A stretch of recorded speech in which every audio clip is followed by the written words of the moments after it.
Pues una excelente tarde, noche, no importa en qué latitud ahora de México nos estén escuchando, ya verán por el invitado que tengo el día de hoy, importante mantener un buen saludo y un saludo más amplio con diferentes usos horarios. Es un bonito jueves del 6 de agosto del 2020 en el cual tengo a un gran invitado. Hoy tengo la oportunidad de tener a uno de los grandes investigadores que tiene el país en materia de Smart Cities, en materia de inteligencia artificial, en materia de Legal Tech, en materia de RegTech, alguien que realmente ha estado dedicando su estudio a la materia, y pues voy a estar engalanado con mi invitado, ya les contaré un poquito sobre él. Antes de avanzar, para saludar tanto al público y anunciar el currículum entero de nuestro invitado, tengo que saludarlo, no lo puedo tener solamente ahí en pantalla, mi querido doctor Jesús Manuel Niebla Satarín. ¿Cómo estás? Gracias por aceptar la invitación a este espacio de la era del abogado digital. Estimado Jaime, un gusto estar con ustedes. Muchísimas gracias por la invitación. Tengo entendido que es de un par de tus recientes participaciones en español. Estamos comenzando a generar contenido en español del doctor Jesús Manuel Niebla. Yo sé que la Escuela Libre del Derecho se llevó la primicia de la primera conferencia pública del doctor en español, pero la intención también es que Internet, además de que, si mal no recuerdo, estuvimos ahí juntos en Coffee Law hace un par de meses, esto también va a quedar como repositorio del doctor Jesús Manuel Niebla, habla español y nos puede regalar una buena charla sobre Smart Cities. Sí, pues en este momento me encuentro precisamente desarrollando esta vertiente de mi investigación sobre Smart Cities, y pues te agradezco la oportunidad de poder diseminar los hallazgos de nuestra investigación a través de tu canal. Muchísimas gracias, doctor. Antes de avanzar, por supuesto, con tu autorización y con la venia, quiero agradecer al Instituto Nacional de Ciberseguridad MX, a quien me toca ahora el honor y tengo el privilegio de abanderar a través de estos espacios digitales, a través de los foros que hemos llegado a acuñar a favor del instituto. Es importante decirlo y tengo que arrancar el programa porque en el instituto estamos de pláceme. Afortunadamente, un organismo internacional como lo es el World Confederation in Business, nos galardonó al Instituto Nacional de Ciberseguridad MX con el Premio de la Excelencia Empresarial de Boss Awards, gracias a su director regional, Jason Aveira, que afortunadamente reconoce todo el trabajo que estamos haciendo, tanto a nivel académico como a nivel profesional, y pues si las cosas salen bien por allá del 2021, en agosto de 2021, y si ya las cosas están más tranquilas a nivel de pandemia, nos estaremos viendo por allá. Entonces será padrísimo el estar abanderando, no solamente al instituto, sino representando dignamente a México en aquellos foros. Por supuesto, también agradecer a nuestros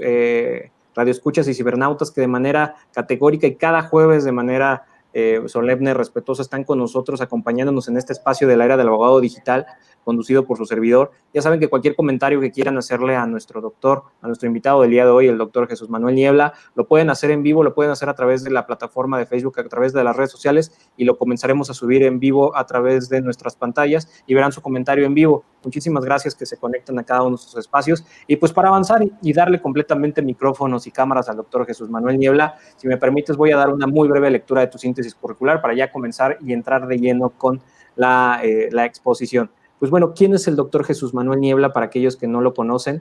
Pues bueno, él es no solamente un gran investigador, un gran académico, sino es considerado también uno de los pocos abogados que tenemos a nivel nacional e internacional que tienen esta doble preparación en materia de derecho e informática, y pues afortunadamente en México, que también ha dedicado su línea de investigación al tema de las Smart Cities. Para dar una lectura muy ágil, es importante recordar que el doctor Jesús Manuel Niebla Satarain es licenciado en Derecho por la Facultad de Derecho de Mazatlán y licenciado en Informática por la Facultad de Informática de Mazatlán, ambas dependientes de la Universidad Autónoma de Sinaloa. Es maestro en Administración de Empresas Turísticas por el Centro de Estudios de Los Cabos, donde le fue otorgada la distinción al mérito académico por haber obtenido el promedio más alto de su generación, así como mención honorífica por la tesis La estrategia hotelera en un destino naturista, el caso de un hotel familiar en Baja California Sur. Es doctor en Derecho por la Universidad de Edimburgo, Escocia, Reino Unido, en el área de inteligencia artificial aplicada al derecho con la tesis Copyright on the Internet, Achievement Security Through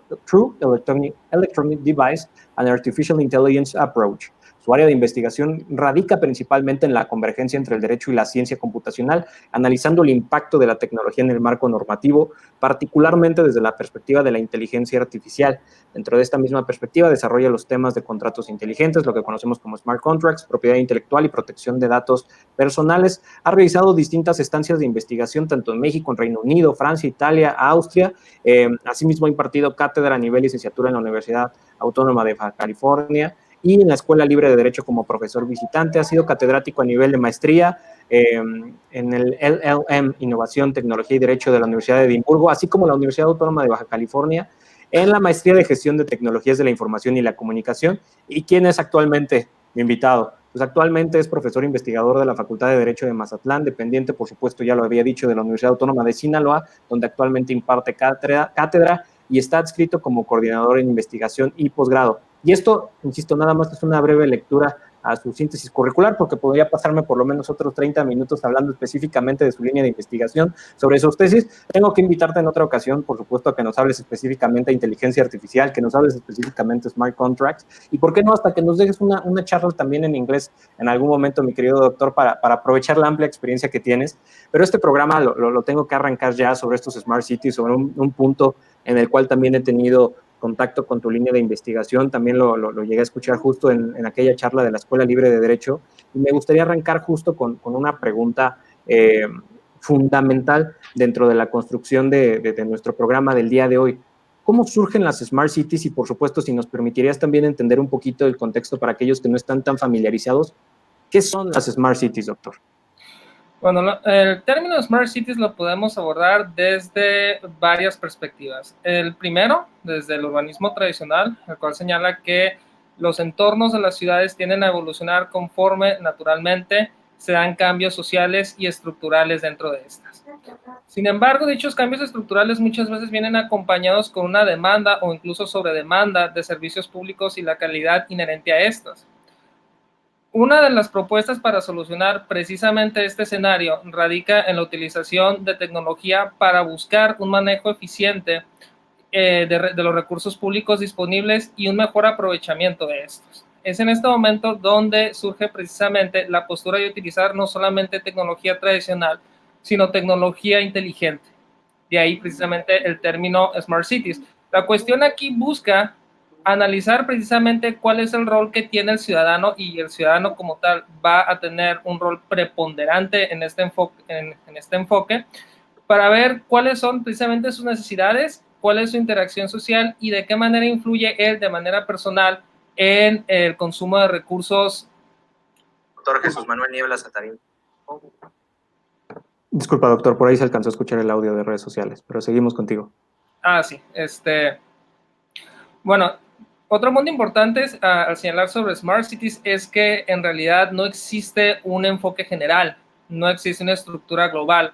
Por el contrario, si analizamos los diversos casos de éxito y aquellos que todavía no han sido concluidos, podemos señalar que van a variar fuertemente por condiciones propias de la interacción que se da dentro de estos núcleos sociales y también de la infraestructura misma.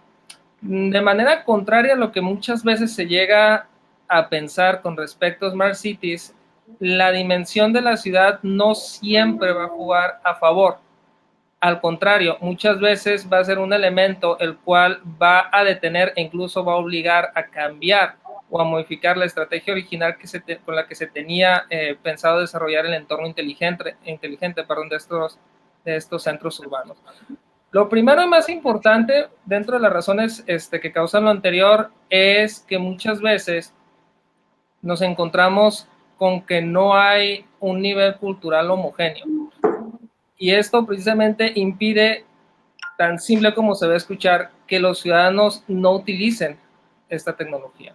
De hecho, esta fue una de las razones principales por las que el primer intento de hacer de la Ciudad de México una ciudad inteligente simple y sencillamente no pudiera concluirse. Claro. Otra de las razones también más importantes fue que muchas veces estos planes o estas estrategias buscan un entorno generalizado. La experiencia que nos ha enseñado sobre todo los desarrollos de este tipo de ciudades en Europa y sobre todo en el norte de Europa es que deben de ser modelos escalonados. ¿Por qué modelos escalonados? Porque te va a permitir precisamente adecuar a las características del sector social, del entorno físico que estás desarrollando, lo vas a poder atender y desarrollar para que estos puedan utilizar.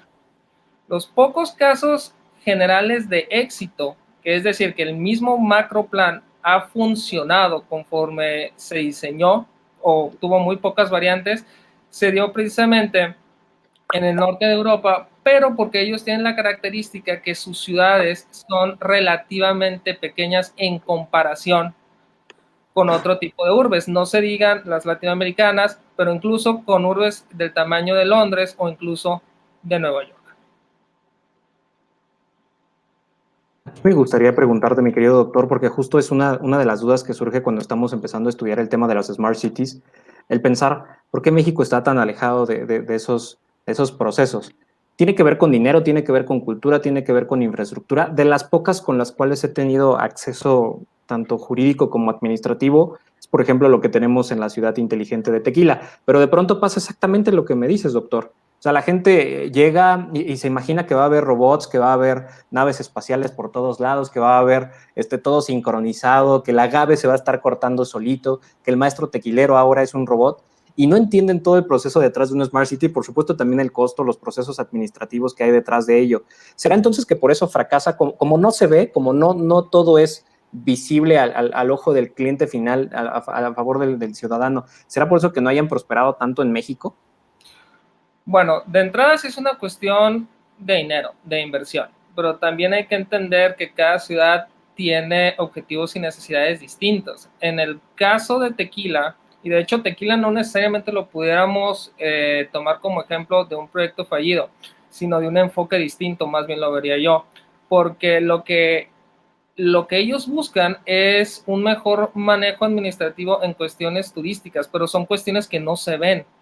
Es decir, si se va a poder transportar a un determinado volumen de turistas de la zona A a la zona B, si se cuenta con la suficiente capacidad de atención para un determinado número de turistas en una zona determinada, si existe la capacidad de si les puede atender o no, va a depender mucho.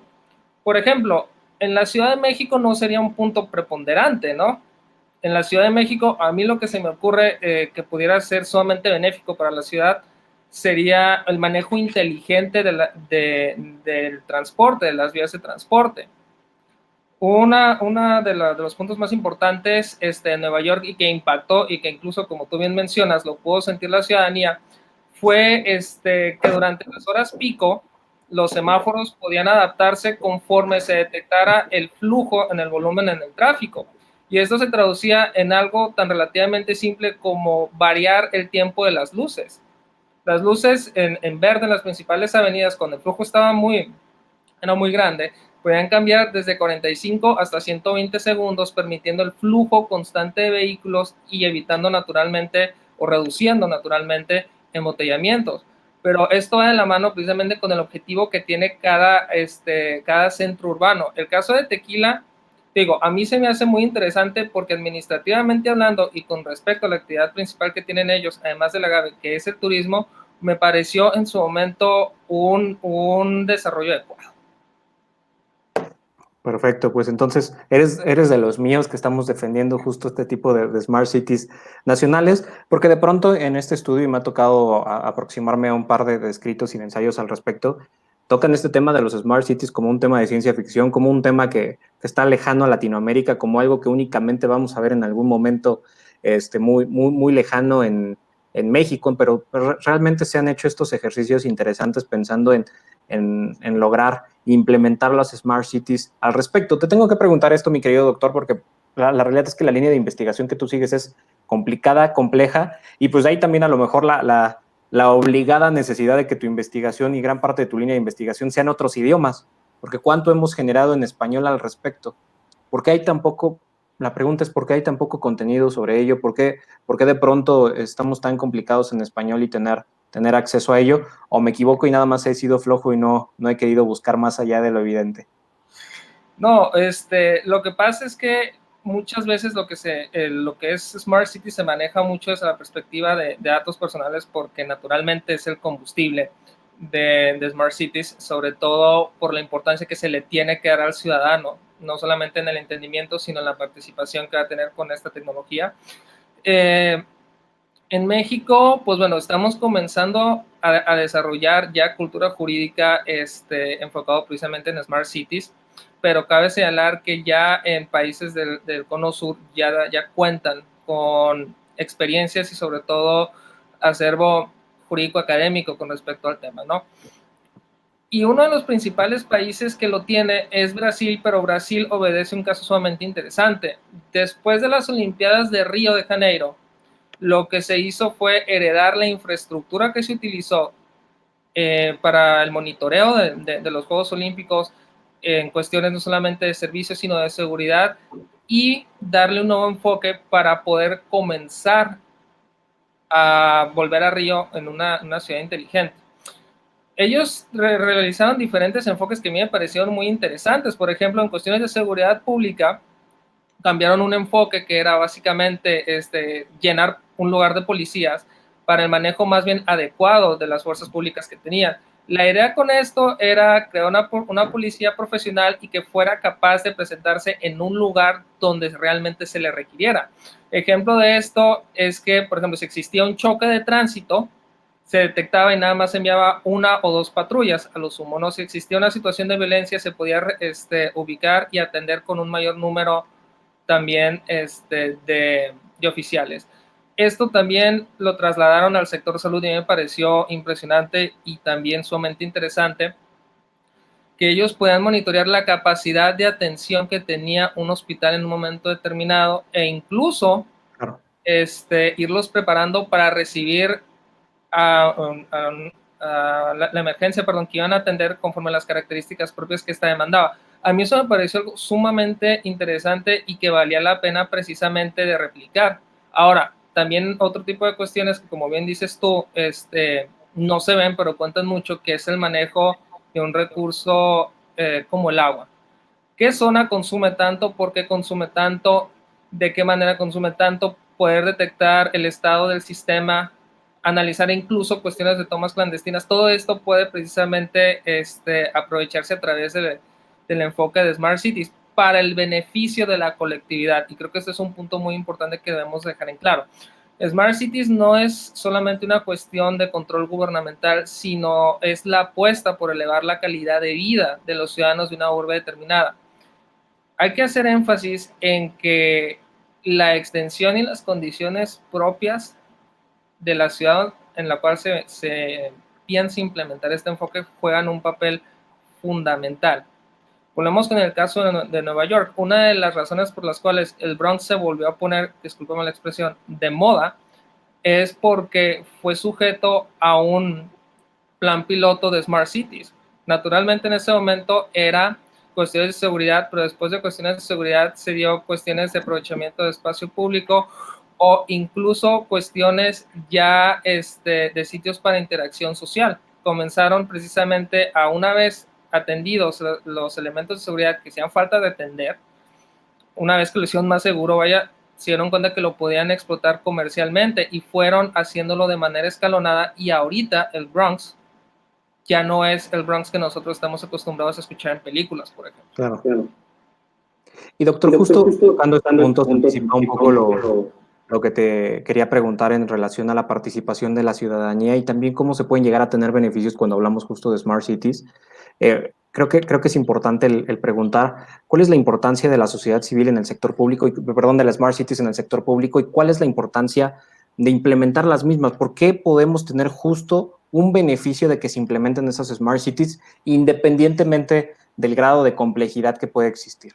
¿Cómo es que me veo yo como beneficiado, como ciudadano? ¿Cómo es que se ven beneficiadas las políticas públicas cuando el gobierno le apuesta a la construcción de estas Smart Cities, como lo has dicho ya, a nivel salud, a nivel de seguridad, a nivel de implementación de estrategias económicas? Apenas escuchaba justo un caso en Colombia, donde se llegaron a aplicar a nivel de Bogotá ya protocolos tanto de inteligencia artificial y Big Data a nivel de integración de Smart City para poder determinar en qué hospitales se iban a atender los afectados e infectados por la desafortunada pandemia que estamos viviendo. Entonces ese tipo de mecanismos de pronto dices, wow, parecería ciencia ficción, pero no es. ya son gobiernos aplicando hoy en día tecnología a favor del ejercicio de su ciudadanía y a favor del desarrollo de sus ciudades, doctor. Es que en realidad Smart Cities tiene un efecto directo en la colaboración entre los diversos sectores sociales. En realidad, Smart Cities funciona como una estrategia de democratización digital e incluso permite precisamente medir el impacto de las políticas públicas o incluso el mismo diseño de las políticas públicas. Y esto es algo sumamente interesante, sobre todo en regiones como desafortunadamente la nuestra, en América Latina, donde en realidad no hemos diseñado los mecanismos que nos permitan precisamente incluir a las personas que se encuentran en diversos sectores sociales. Lo interesante precisamente con Smart Cities es que genera esto, genera los famosos hubs. Y estos hubs no solamente van encaminados a la recolección y procesamiento de información, sino al intercambio de ideas, al debate político y sobre todo el analizar cómo se pueden atender problemáticas en común de parte de distintos sectores sociales. Esto ha sido precisamente una de las piezas fundamentales que ha permitido el éxito de Smart Cities y de hecho en sociedades como la nuestra puede ser también un elemento que permita precisamente la colaboración. Hemos tenido casos de éxito en sociedades que han sido tradicionalmente heterogéneas y las cuales nos han permitido precisamente darnos cuenta de que estas sí pueden funcionar como herramientas que permitan una nueva perspectiva social y sobre todo eliminar las barreras tradicionales. Desde el punto de vista gubernamental, simple y sencillamente son herramientas que pueden medir la eficacia a priori de una propuesta de política pública, porque muchas veces esas eran en realidad las razones por las cuales estas propuestas fallaban. No se tenía en realidad una postura con respecto al área que se trataba de ubicar. Simple y sencillamente no se contaba con la opinión de las personas que iban a recibir el efecto o el impacto de dicha política pública y era una de las razones principales por las cuales estas fallaban. Con Smart Cities se busca precisamente evitar lo anterior y sobre todo a través de estrategias digitales que no solamente lo van a hacer más eficaz, sino también mucho más ágil. Tengo que preguntar esto y por supuesto te puedes llegar a reservar tu respuesta, mi querido doctor, o me puedes dar una grandiosa evasiva o simplemente puedes decir, Jaime, vete a volar con tu pregunta, no te la responderé. Dime. Hoy en día tenemos y tengo que hablar del caso mexicano porque es el caso que tengo cerca, es el caso que me ha tocado estudiar recientemente, tanto en Plan Nacional de Ciberseguridad, actualmente en el INCIBE hemos comenzado a hacer un poco de investigación en relación al plan educativo digital, este plan de enseñanza digital. Se antoja complicado que el actual gobierno federal y sus gobiernos locales que siguen esta misma línea de gobernanza le apuesten al Smart City, ¿verdad, doctor? Ya sonreíste, eso quiere decir que vas a buscar evadir. Se vale, se vale. No, o sea, creo yo más bien que las características propias de nuestra sociedad nos van a empujar a generar por otros medios, y no es por el tradicional educativo, una cultura digital. Creo que cualquiera de las dos formas no van a arrojar resultados rápidos. Pienso que una respuesta institucional permitiría crear o obtener en un futuro una masa de ciudadanos digitales a los cuales podamos medir a través de ciertos parámetros, ¿sí? Que nos pudieran dar una medición bajo ciertos estándares de homogeneidad. Pero de todas maneras creo que los vamos a terminar desarrollando, sí o sí. Creo que debe de ser fundamental que existan políticas que vengan precisamente de los dos niveles de gobierno en este caso, y también con el apoyo y la participación del tercer nivel de gobierno, para desarrollar precisamente esta cultura digital de la que adolecemos tanto, ¿no? Porque si en realidad nos vamos a la frialdad de los números, somos de las naciones que tenemos los más, bueno, participamos como los principales o de los principales consumidores de Internet pero en realidad nuestro nivel de participación representa una porción sumamente pequeña del total de nuestra población. Nosotros tenemos que incluir al resto de la sociedad y tenemos forzosamente que hacerlos participar dentro de este tipo de entornos. Yo estoy consciente, bueno, estoy convencido, sería más bien la palabra, de que invariablemente la misma sociedad va a terminar empujando por la creación de un ciudadano digital. Pero también considero yo que es fundamental la participación y el compromiso del gobierno para crear precisamente este tipo de ciudadano, pero bajo ciertas condiciones que permitan precisamente maximizar los beneficios que la tecnología nos puede ofrecer dentro no solamente de Smart Cities, sino de los entornos digitales en general. Ok, una respuesta muy política, te lo agradezco, no lo evadiste y como todo un caballero la dejaste sembrada, sobre todo en el entendimiento de que nos guste o no, así como ha pasado en la actual pandemia, salvo que tú opines lo contrario y me quieras mandar a callar, mi querido doctor, el hecho de que hoy en día esta pandemia y este tipo de crisis nos advierte sobre hacia dónde podría evolucionar la sociedad, en el entendido que se requiere automatizar procesos, requerimos hoy en día sí o sí tener una visión tecno-optimista y pensar justo en involucrar la tecnología en procesos que otrora fueron manuales, otrora fueron necesario e indispensable el poner en riesgo la vida de las personas. Creo que vamos de la mano en el entendido de que la tecnología se va a volver un aliado importante hacia el futuro y no verlo solamente a nivel de domótica como lo podría ser el tenerlo en una casa. Tenemos que ya verlo a nivel de estructura, tenemos que verlo ya a nivel de planeación gubernamental, a nivel de desarrollo urbano y, ¿por qué no?, como un plan de carácter nacional. Pero de pronto esto parecería, y el discurso, no quiero que se malinterprete, mi querido doctor, que únicamente estoy pensando que es culpa del gobierno, ¿no? O sea, de pronto no tenemos Smart Cities porque, como siempre, no hay dinero y no lo tienen en la vista.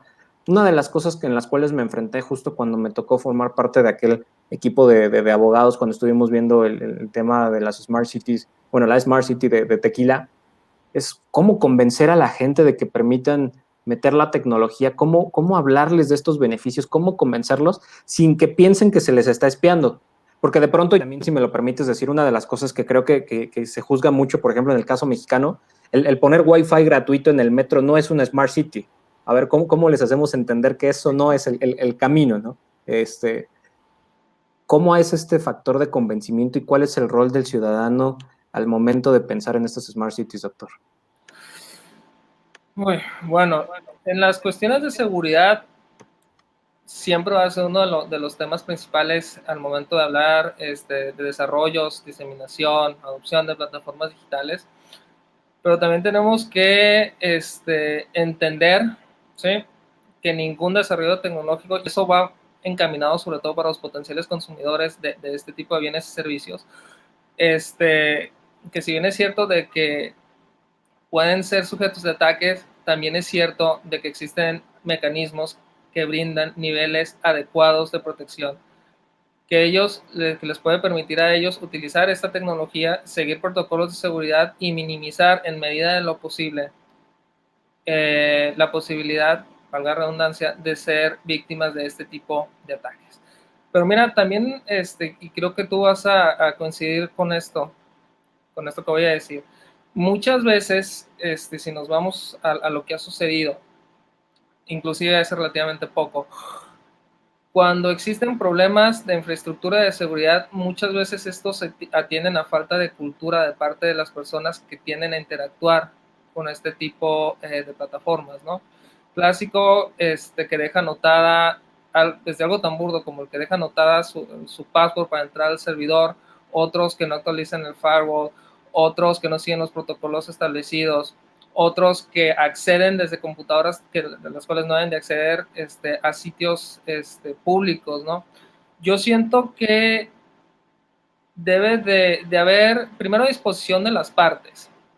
Primero, decirles cuáles son los beneficios, primeramente en cuestiones de eficiencia operativa y organizacional, y también decirles, porque siempre sale, y al momento en el que surge este punto de la seguridad, decirles, ¿sabes qué? Existen medidas de seguridad, existen medidas preventivas, incluso, aunque nunca es deseable llegar a este punto, existen medidas correctivas que van a precisamente brindarte un nivel de confianza y seguridad al momento de adoptar este tipo de tecnología. Con respecto a Smart Cities, lo que me ha tocado ver a ti, no sé si tú te lo topaste, fue que muchas veces el procesamiento de los datos personales, el momento de captarse más bien, se brindan a un tercero para que éste realice las tareas de procesamiento.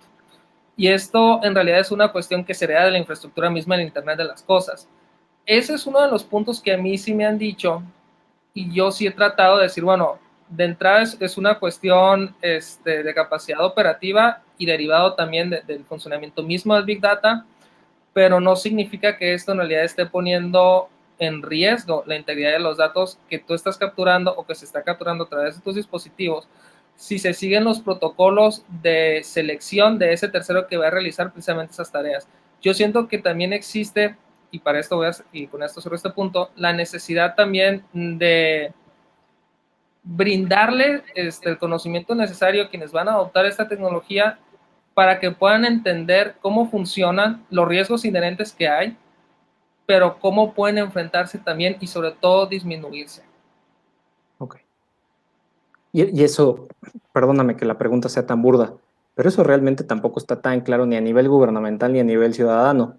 A mí me inquieta muchísimo los últimos reportes que ha sacado tanto la Organización de Estados Americanos en materia de ciberseguridad, el nivel de delitos informáticos donde estamos colocados como México y a nivel Latinoamérica, la verdad es que es tristísimo si nos comparamos de pronto con estándares como lo puede sacar el Parlamento Europeo y su unión, ¿no? Y también pensar, por ejemplo, de pronto, hoy en día, la brecha digital que tenemos en México, el tema de que aún es difícil el gran parte o gran margen de nuestra población tenga acceso a una enseñanza digital, que tenga acceso a Internet.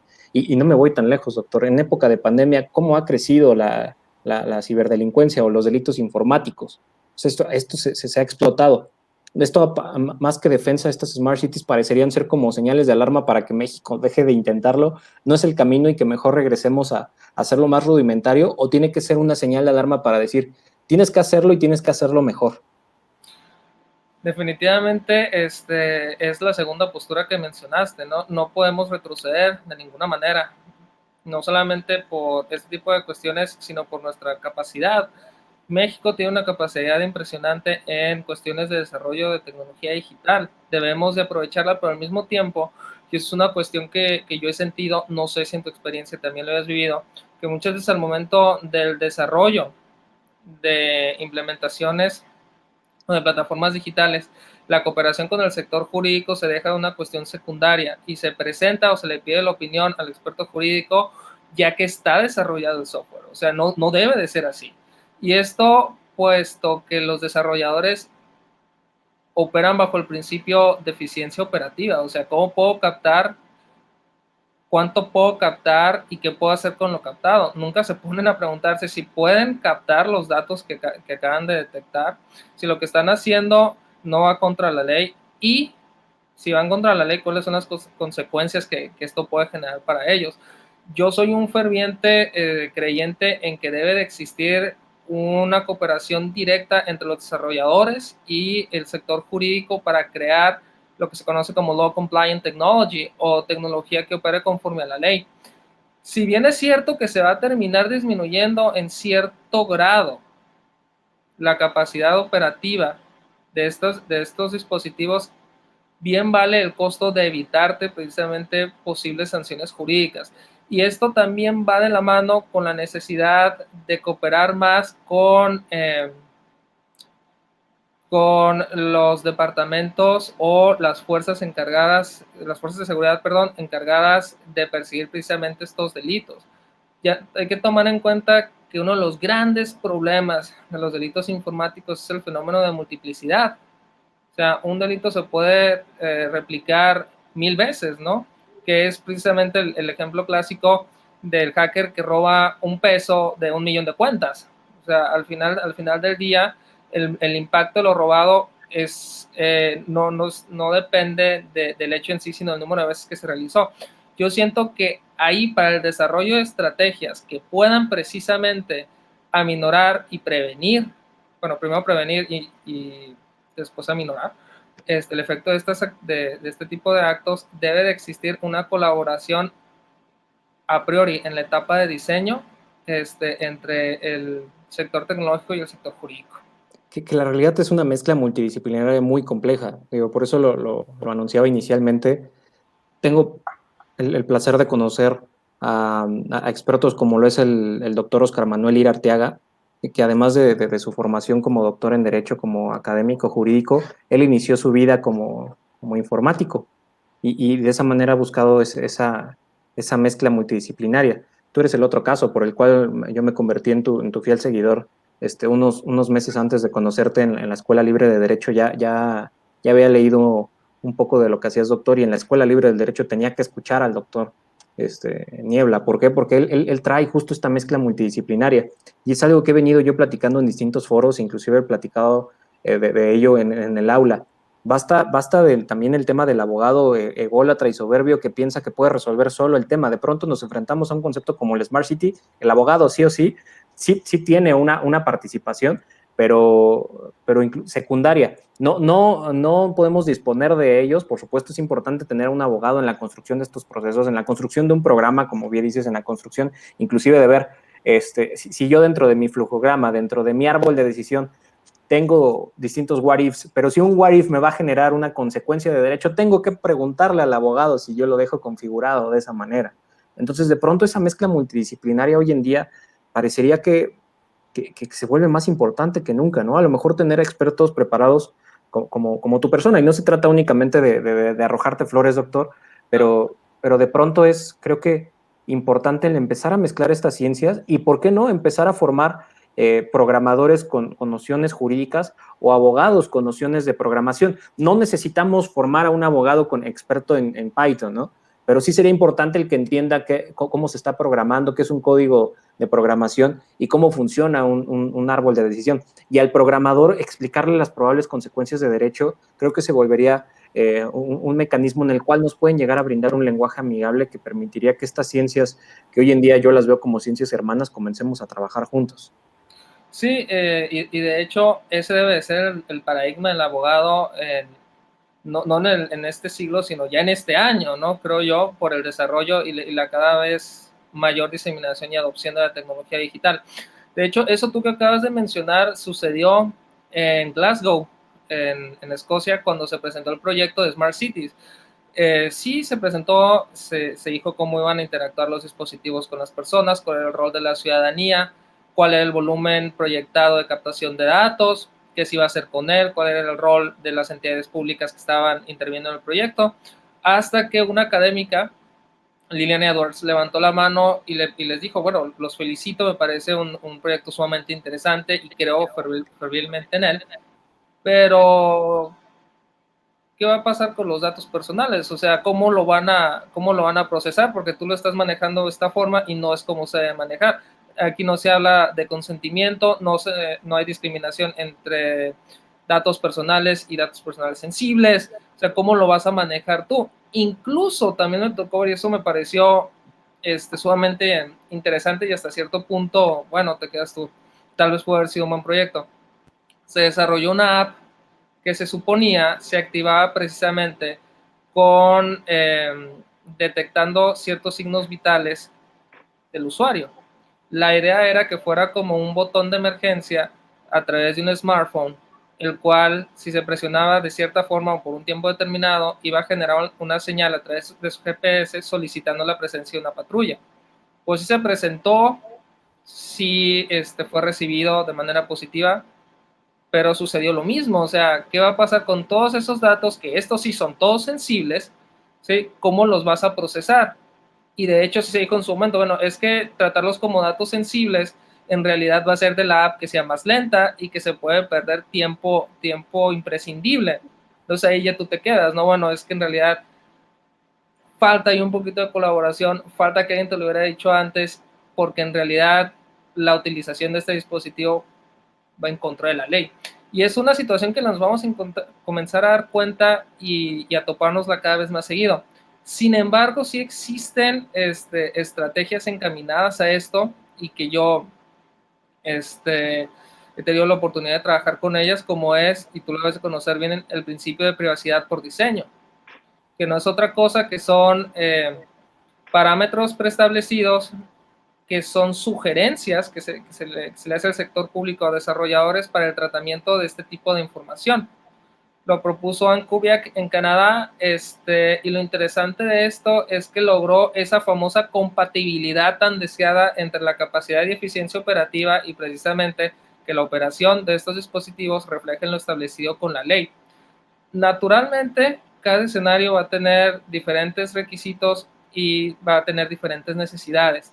Lo que se debe de buscar en este caso es seguir desarrollando este tipo de perspectivas interdisciplinarias para que no solamente eviten problemas a los desarrolladores, sino también a los usuarios de estos. Excelente apreciación, doctor. La verdad es que de pronto cuando lo dice un loco y profano como yo, suena a ciencia ficción y todavía suena a Isaac Asimov y todavía suena a que sueñan los robots con ovejas cibernéticas, pero cuando ya viene de un investigador como el doctor Manuel Niebla, a ver, díganle al doctor Manuel Niebla que no es cierto, que necesitamos ser multidisciplinarios, que necesitamos capacitarnos, que necesitamos quitar la arrogancia en distintas disciplinas para poder comenzar estos aspectos colaborativos. Mi querido doctor, he dejado pasar un poquito el tiempo y también sido un poco abusivo aprovechando únicamente mis preguntas, pero la gente está muy participativa en redes sociales y te han dejado tanto saludos como un par de preguntas. ¿Con tu venia las podemos formular? ¿Con todo? Adelante. Excelente. Pues de entrada agradecer a la gente que se está conectando con nosotros.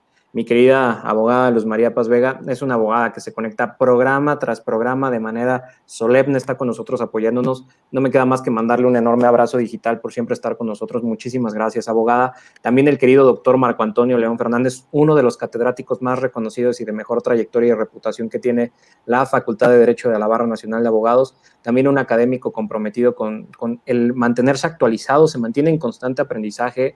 Me consta, estuvo inscrito en el Diplomado de Abogado Digital que recientemente dimos con Código Abogado Digital y el Instituto Nacional de Ciberseguridad MX, y se mantiene también compartiendo contenido a través de redes sociales, lo que podría ser a lo mejor algo muy raro para los maestros de la vieja guardia. De pronto el doctor completamente amigable, es un doctor muy pedagógico y aprovecha las redes sociales para estar compartiendo contenido de calidad con jurisprudencias, audiencias, criterios, artículos. La verdad es que es importantísimo seguir al doctor Marco Antonio León Fernández y a su hija, que también publican contenido muy nutritivo. Y también una gran amiga y también miembro de la familia del Instituto Nacional de Ciberseguridad MX a través de los programas de radio. Muy pronto ya tendrá noticias sobre la participación de la querida doctora Yolanda Villordo. Ella manda saludos y dice que es un tema interesante y desconocido. La realidad es que sí, realmente hay pocos investigadores como el doctor Jesús Manuel Niebla, y pregunta, ¿cómo podemos incorporarnos los neófitos en este tema? Los profesores, ¿cómo podemos incorporar en el aula este tema de los Smart Cities, doctor? Bueno, primeramente, ¿cómo podemos abordar el tema? Si lo quisiéramos abordar desde la perspectiva nacional, en realidad es que no existe un volumen considerable de información jurídico-académica con respecto a este tema. Generalmente nos vamos a encontrar con lo que son papers presentados por potenciales desarrolladores, los cuales varios de ellos, vale la pena mencionar, han participado en escenarios de éxito de Smart Cities en otros países. Pero lo importante nosotros como académicos, sobre todo en el área del derecho, es presentarlo a nuestros estudiantes como un escenario donde la captación masiva de datos personales sucede y que en realidad es una tendencia que ya vivimos. Si bien es cierto, no contamos con muchísimas Smart Cities en el país, sí contamos con dispositivos que capturan y operan bajo mecánicas similares a las que funcionan Smart Cities. Que esto básicamente es el Internet de las cosas. Todos nuestros dispositivos que precisamente funcionan bajo este precepto operan bajo la particularización del servicio. ¿Y cómo se da? Pues bueno, básicamente atendiendo a datos personales del usuario, creando precisamente análisis de tendencia y a través de algoritmos presentar potenciales soluciones a un caso en particular. Por ejemplo, tengo una amiga mía que ella está, bueno, última está en el Trinity College en Dublín, y a mí me llamó mucho la atención precisamente en cuál es el rol que tienen los dispositivos del Internet de las cosas entre sí. O sea, ¿qué pasaría cuando uno de tus dispositivos interactúa contigo e indirectamente otro de tus dispositivos capta la información que tú le estás dando al otro? Entonces, ella mencionaba precisamente eso y dice, bueno, es que en realidad nosotros mismos, al encaminarnos hacia una vida más tecnológica, más cómoda, más ad hoc a este nuevo entorno digital que parece que es hacia donde nos queremos dirigir, estamos precisamente renunciando a nuestra individualidad. Nosotros ya no tenemos privacidad y es precisamente una cuestión en la cual nosotros lo renunciamos de manera voluntaria, ¿no? Y Pero en yo, algunos casos, doctor, porque también hay que pensar en aquellos escenarios en los cuales, por ejemplo, los niños hoy en día, o sea, estamos hablando de menores de edad que ya tienen redes sociales, o sea, menores que hoy en día ya tienen fotografías, ya tienen álbumes, ya se les está generando una identidad digital sin ellos ni tener plena conciencia de dónde están parados, de dónde están sus dedos, ya a través de esta conducta que le conocen como sharenting. ¿Y cuántos casos hemos escuchado, por ejemplo, de este espionaje de Amazon que bajo pretexto de investigación del lenguaje de los menores e investigación de los balbuceos de los bebés para poder interpretarlos, es que Alexa te quería ayudar y entender cómo funcionaba el balbuceo de tus menores? A ver, sigue siendo espionaje, sigue siendo un tema donde estás vulnerando la intimidad y la privacidad de los menores de edad, sea balbuceo o no, es vulnerar la intimidad, ¿no? otro escenario similar, donde en realidad, y ahí sí interviene de manera directa el diseño y la tecnología. Imagínate que tengas Alexa, tú rentes un cuarto en Airbnb y a una de las personas que le rentas el cuarto, precisamente su voz o su interacción contigo quede grabada. Esa capacidad precisamente, y es una cuestión no tanto de discernir o no, es una cuestión de diseño, y es un escenario que no se previó precisamente de Claro. parte del diseñador, perdón, y que refleja precisamente cómo es que esta tecnología puede ser invasiva, aunque lo sea de manera indirecta, ¿no? Sin duda, mi querido doctor. Hay un par de preguntas adicionales que te han dejado. Está la maestra también con nosotros, la maestra Lorena Eligia Becerra Becerril.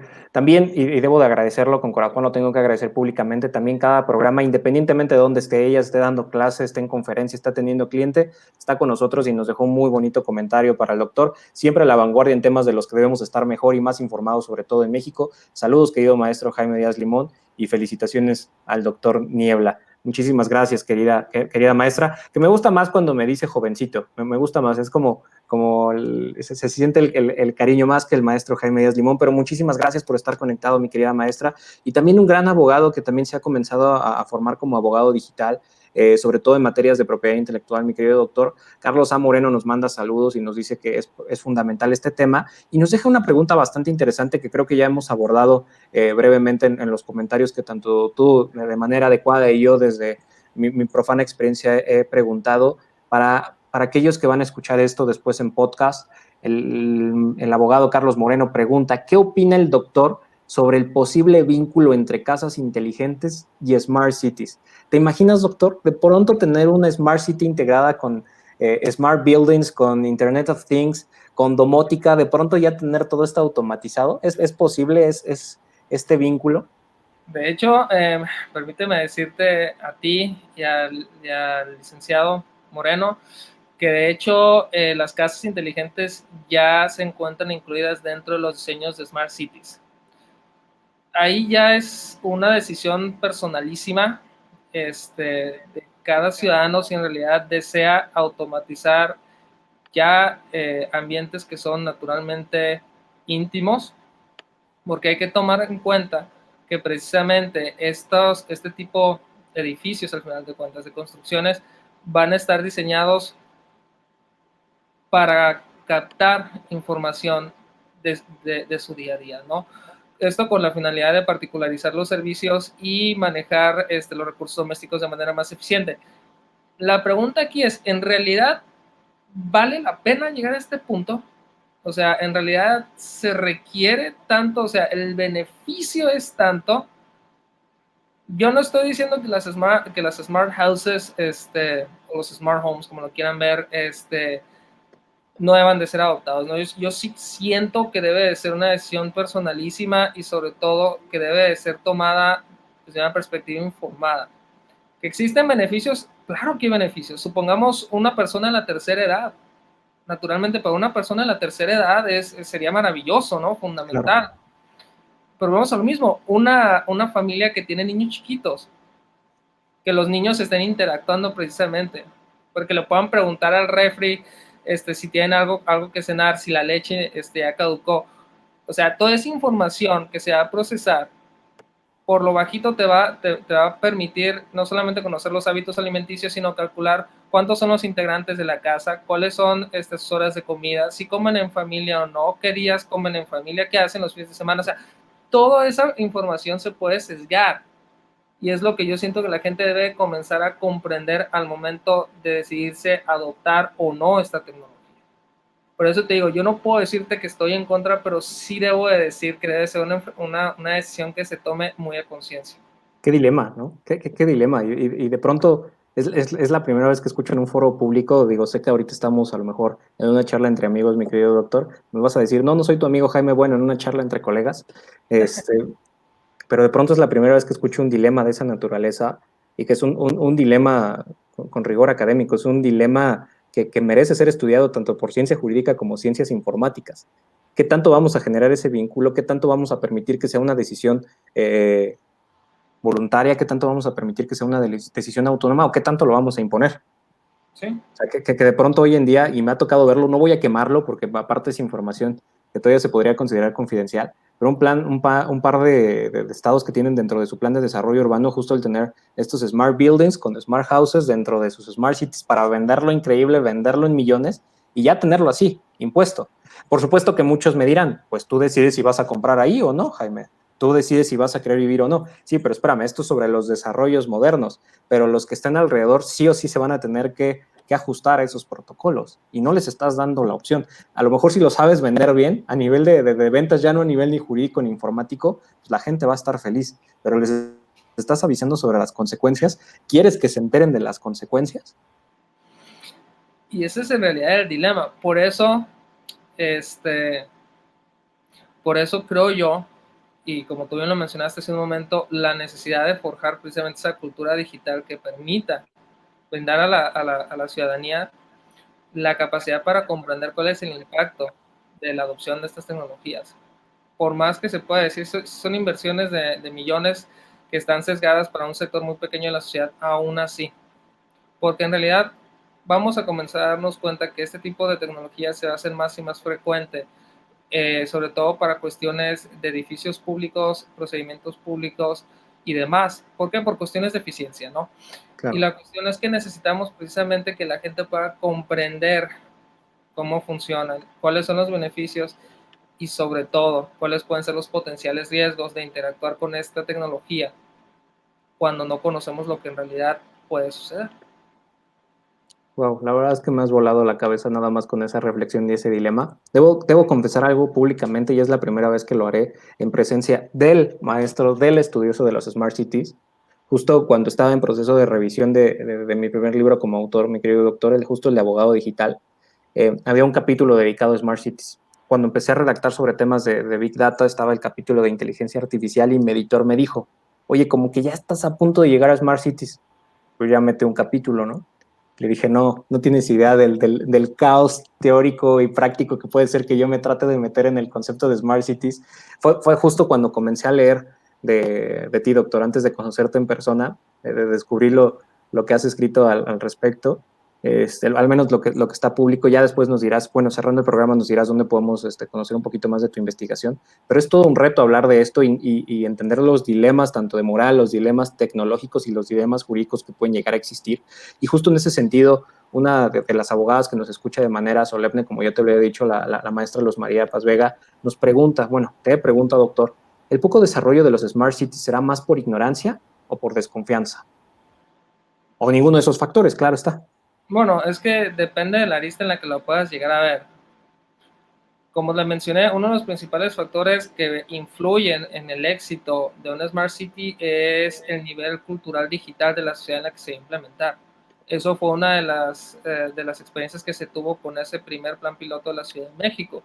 Se proyectaron áreas donde en realidad la gente carecía del conocimiento suficiente para poder interactuar con esa tecnología. No necesariamente, no creo que sea necesariamente desconfianza. Creo yo más bien que es una cuestión más de planeación. Y bueno, por arrogancia, bueno, muchas veces sí puedo entender a dónde va, porque muchas veces las smart cities se comienzan a ver en ciudades que tienen un nivel económico superior al promedio. Pero la verdad es que no es un enfoque barato. Y también se recomienda, sobre todo en países como el nuestro, que apenas estamos comenzando ya a movernos hacia este tipo de desarrollos, se recomienda sobre todo en implementarlo en ciudades de medianas a pequeñas, donde sea más fácil controlar las variables, donde sea más fácil medirlas, donde existan una mayor facilidad para predecir cierto tipo de escenarios que no son comunes, etcétera, etcétera, ¿no? Mi querido doctor, estamos llegando ya casi al final del programa. Me duele, me entristece porque yo disfracé esta clase magistral de entrevista de radio. Lo logramos, logré disfrazarlo, logré el tener una cátedra tuya a través de estas plataformas que de pronto, la verdad es que sabemos que tu agenda es complicada, que estás metido en la academia, en la investigación y tener estos espacios, la verdad para mí es un honor.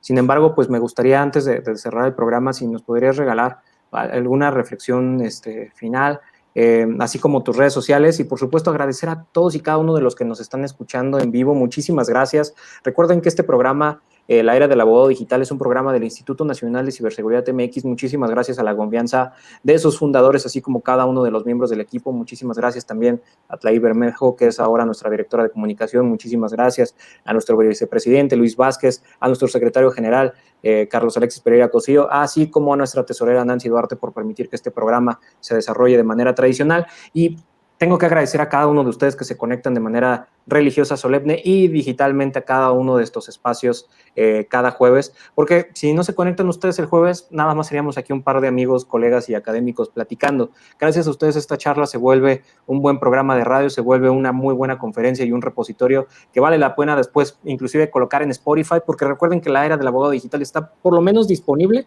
ojo, en 14 plataformas de podcast, entre ellas las más populares, y no importa que le hagamos publicidad, está Spotify, está iTunes, está Apple Podcast, está Google Podcast, y todas las que se les llegue a ocurrir, ahí está presente la era del abogado digital. También estamos en YouTube. No alcancé a escuchar la entrevista en vivo con el doctor Manuel Satarain, que nos habló sobre Smart Cities y su utilidad para las políticas públicas. No te preocupes, está en el canal de YouTube y siempre se quedará, por supuesto, el repositorio a través de los escenarios. Dejo ahí, por supuesto, uno de los comentarios que siempre más me agradan, como es el de mi querida hermanita mayor, la abogada y contadora Pati Alba. Gracias a ti por tan interesantes transmisiones y excelentes invitados. De verdad, gracias a ustedes por conectarse. Y lo decía, ya me lo regaló la maestra Lorena Eligia Becerra Becerril. Te quiero mucho, jovencito. Sabe que prefiero el jovencito que el maestro Jaime Díaz Limón. Mi querido doctor, sé que hablo mucho, pero estoy muy emocionado. Me encanta el saber que te puedo tener en este espacio del área del abogado digital. ¿Cómo podríamos concluir este programa? ¿Cuáles serían las reflexiones finales para la gente que te está escuchando y que te va a escuchar más adelante? Que se quede esto como un buen repositorio y, por supuesto, tus redes sociales, doctor. Bueno, antes que todo, te agradezco la invitación y sobre todo porque me has considerado tu amigo. A manera de reflexión, considero yo que la sociedad está evolucionando y está encaminada sobre todo a la adopción de plataformas digitales para la consecución de diversos fines, ¿no? Evidentemente, la mejora en el manejo de los recursos urbanos y sobre todo elevar la calidad de vida es precisamente uno de los objetivos principales de la adopción cada vez mayor de ese tipo de plataformas. Sin embargo, hay que entender que los riesgos de la tecnología digital se van a mudar precisamente a este entorno urbano, ¿no? Lo anterior precisamente va a requerir de la colaboración cada vez más frecuente, cada vez más cercana de los sectores jurídico y tecnológico para desarrollar diseños que permitan no solamente que las Smart Cities sean modelos de gestión de recursos públicos eficientes, sino también sean seguros. Lo anterior, sin embargo, debe de ser complementado con un tipo de ciudadano digital que entienda cuál es el contexto en el cual se va a desarrollar. Para eso, si bien es cierto que todavía no contamos con las estrategias y los mecanismos adecuados, debemos de hacerlo de manera autónoma, tener precisamente la iniciativa para poder empaparnos en el tema, poder comprenderlo y sobre todo poder maximizar los beneficios que este nos ofrece. Por último, pues de nueva cuenta, agradecer la oportunidad a mi buen amigo, el maestro Jaime Limón, y mis redes sociales son, pueden encontrarme en Facebook como Manuel Niebla Zatarain y en Twitter como @jmniebla Z al final. Pues mi querido doctor, muchísimas gracias. Mucha gente pensará que está leyendo el doctor esa bonita reflexión, pero hay que pensar, el doctor lleva investigando este tema muchos años de su vida académica, profesional. La realidad es que tiene muy claro hacia dónde tendríamos que ir como cultura, cómo tendríamos que ir como país en la construcción de estos smart cities, en la construcción de este concepto de la ciudadanía digital. Y pues para mí es padrísimo saber que tuvimos el honor de tenerlo en este espacio. Por supuesto, también quiero recordarles que como parte de la dinámica que mantenemos en el Instituto Nacional de Ciberseguridad MX, el próximo jueves es muy probable que tengamos a la ciberabogada Angie Lozada. Aún estamos por confirmar, por eso todavía no sabemos si tenemos la publicidad confirmadísima, pero quien sí ya tenemos confirmada es a mi querida amiga, la maestra Marisa de la Mora Mondragón, quien es especialista en propiedad intelectual o en Clark Modet, y nos hablará de un tema padrísimo, que justo también es uno de los temas que ha estudiado el doctor, este tema de blockchain en los derechos de autor es un tema que la maestra Marisa se ha encargado de estudiar, de investigar, ha tenido distintas publicaciones de ello y pues ya saben, si quieren saber del tema, vamos a estar hablando con la maestra Marisa el próximo 20 de agosto, ya saben, en este horario que tenemos de buena manera ya definido y por supuesto también el recordarles de buena manera algo que me engalana compartirlo y que ya se difundió esto a través de redes sociales, el reconocimiento que recibimos por parte de World Confederation of Business, en el cual se reconoce al Instituto Nacional de Ciberseguridad MX con el premio de la excelencia empresarial de Buzz Awards. Muchísimas gracias por la confianza a este organismo internacional. Si las cosas salen bien, doctor, hay que tocar madera, que ya la pandemia esté más tranquila para agosto de 2021 estaremos representando dignamente a México allá en Toronto junto con los fundadores del INCIBE, así como los miembros del equipo. Será padrísimo el hacerlo. Este reconocimiento también es suyo. Muchísimas gracias por el apoyo a cada uno de esos likes, cada uno de sus comentarios, porque este premio, sin duda, y como lo he dicho antes, es un esfuerzo colectivo. Basta de aquellas falacias de pensar que estos logros son individuales y que llevan un nombre y apellido. No es cierto. El trabajo en equipo da frutos y este es un reconocimiento para el equipo del INCIBE MX y lo hago de manera pública y extensiva a cada uno de nuestros seguidores a través de estas redes sociales. Mi querido doctor, pues llegamos al final de este programa. Llegamos al final de este programa, me entristece, pero la puerta queda abierta para un próximo capítulo en donde nos puedas hablar de inteligencia artificial, donde nos puedas hablar de blockchain, donde nos puedas hablar justo de la aplicación de Big Data. Inclusive hasta alguna charla en inglés creo que valdría muchísimo la pena el tener claro la investigación tal y como ha surgido, porque también me enfrenté a eso cuando comencé a construir mi primer libro. Cambia muchísimo tanto los términos como el sentido cuando lo estás leyendo en el idioma original a cuando ya tienes la traducción en español, mi querido doctor. Sí, totalmente. Pero bueno, es cosa muchas veces de simple y sencillamente seguir estudiando, leyendo y eventualmente pues ya se va a lograr el vínculo entre los dos idiomas, sobre todo en el sentido en el que se pretende abordar el tema. Pues te lo agradezco mucho, Jaime, también al INCIDE y sobre todo al público que se tomó la molestia de escuchar nuestra plática. Quedo pendiente para otra colaboración del tema de IA o de blockchain, como ustedes lo consideren. Quedamos pendientes. Los dos. ¿Puedo ser abusivo y te dejamos apartado para los dos? Claro que sí. Mi querido doctor, pues muchísimas gracias. Gracias a cada una de las bonitas almas cibernautas que nos permitieron entrar en su feed, que nos permitieron entrar en ese Black Mirror, en ese amigo fiel que llamamos smartphone o que llamamos Smart TV. Gracias por seguirnos en un jueves más en la era del abogado digital. Recuerden que están las redes sociales de su servidor como Abogado Digital MX, como Abogado Digital en Twitter y como Abogado Digital en Instagram. Recuerden seguir tanto el contenido del Instituto Nacional de Ciberseguridad MX como de INCIBE Academy, que mantenemos constante la capacitación investigación junto con nuestro hermano proyecto Código Abogado Digital de la maestra Janet Huerta. Pues muchísimas gracias por haberse conectado con nosotros en este jueves de la era del abogado digital. Recuerden el mantenerse todavía en casa, aún estamos ahí batallando con la pandemia, entonces es importante que luchemos todavía por, en la medida de lo posible, hacer home office, por mantenernos educados a través de estas plataformas digitales. Sin duda, nosotros en el INCIBE estamos comprometidos con seguir generando este contenido para ustedes, para que puedan quedarse por lo menos de 8 o 9 de la noche o extendido un poquito más con estos increíbles invitados para que pues disfrutemos mejor de nuestras casas, de nuestras familias, si así lo permiten nuestras actividades. Recuerden, los saluda Jaime Díaz Limón, el abogado digital. Hoy tuve con nosotros en la era del abogado digital al doctor Manuel Niebla Satarain, uno de los grandes investigadores en materia de Smart Cities e inteligencia artificial que tenemos en México. Hay que aplaudirlo, reconocerlo y admirarlo porque lleva en alto la bandera mexicana. Recuerden, el conocimiento solo es útil en la medida que se comparte. Ha sido un placer estar una vez más, un jueves más en la era del abogado digital. Gracias por permitirnos entrar en ese Black Mirror. Les mando un abrazo y beso digital. Hasta el próximo jueves.